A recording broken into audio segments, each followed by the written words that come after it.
அல்லாஹ் மாலிக். என் அன்பு பிள்ளையே, உன் வழித்துணை சாயப்பா உனக்காக மட்டுமே பேசுகிறேன்.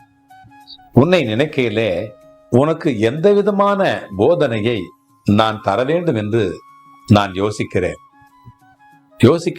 உனக்காக யோசிக்கிறேன். உன்னை மற்றவர்கள் புரிந்து கொள்ள வேண்டும் என்று ஏன் நீ நினைக்கிறாய்? நீ அவர்களை புரிந்து கொண்டாய் அல்லவா?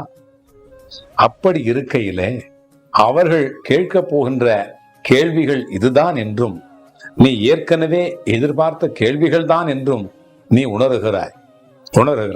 பிறகு ஏன் அவர்கள் மீது நீ கோபம் கொள்ளுகிறாய்? அவர்கள் நிதானமாக 2 வார்த்தைகளிலே பதில் கூறிவிட்டு உன் கோபத்தை அந்த கூறிய வார்த்தைகளிலேயே மறந்துவிடு. அப்படி இருக்கையிலே நீ ஏமாந்து போக மாட்டாய். ஒரு காலம் நீ ஏமாந்து போக மாட்டாய். உனக்கு கோபமும் தன்னை புரிந்து கொள்ளவில்லை என்கின்ற ஏமாற்ற நிலையும் அவர்கள் மீது வெறுப்பும் வாழ்க்கையிலே ஒரு வெற்றி இடத்தையும் உணர மாட்டாய்.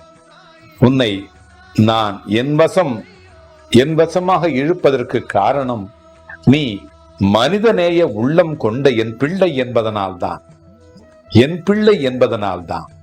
உன்னை நான் இழுத்து கொண்டிருக்கிறேன். நான் செய்கின்ற லீலைகளை நீ தக்க சமயத்தில் உணருவாய். உனக்கு உள்ளாக எழும் தேவையில்லாத எண்ணங்களை நினைத்து நமக்கு இவ்வளவு கெட்ட எண்ணங்களை வைத்திருக்கிறேமோ என்று நீயே உனக்கு உள்ளாக குழம்பி வேதனைப்படுகிறாய். அந்த எண்ணங்களினுடைய தோற்றத்திற்கு காரணம் நல்ல எண்ணங்களின் உயர்வுத்தன்மை உன்னிடத்தில் இருக்கிறது என்பதைத்தான். அதை உணர்த்துவதற்காகத்தான் அது இருக்கிறது. அது உனக்கு தோன்றுகிறது. உன்னுடைய வாழ்க்கையிலே நீ நிதானத்தை, பொறுமையை, நம்பிக்கையை கடைபிடி. ஏனென்று சொன்னால், சோதனை முடியும் காலகட்டத்தில் நீ நிற்கிறாய். அது உன்னை சீண்டி பார்க்கும். பொறுமை, நிதானம் இவை சோதிக்கும்படி நடக்கும்.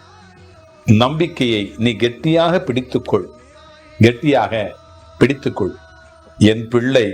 என் பிள்ளை விடும் தருவாயில் இருந்தாலும் என் கரங்கள் மேல் நோக்கி உன்னை தாங்கி வெற்றியுடன் கூடிய நிம்மதியான சிம்மாசனத்தில் உன்னுடைய வாழ்க்கை என்றும் அரச சபையில் உன்னை ஏளனமாக பார்த்து நகைத்து உன்னை காயப்படுத்தியவர்களுடைய முன்னிலையிலே அரசியாக அமர வைத்து உன்னை நான் அழகு பார்ப்பேன். அதுவரையில் நீ பொறுமையாக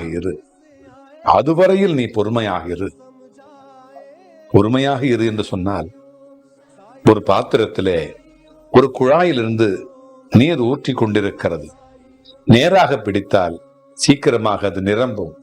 தலைகீழாக பிடித்தால் அது நிரம்புமா? ஆகையினால் தான் சொல்லுகிறேன், நேராக பிடி. நேர்த்தியாக உன்னுடைய வாழ்க்கை வளரும். பிறகென்ன, உன்னோடு நான் வந்து கொண்டே இருப்பேன். நீ வென்று கொண்டே இருப்பாய். அல்லாஹ் மாலிக்.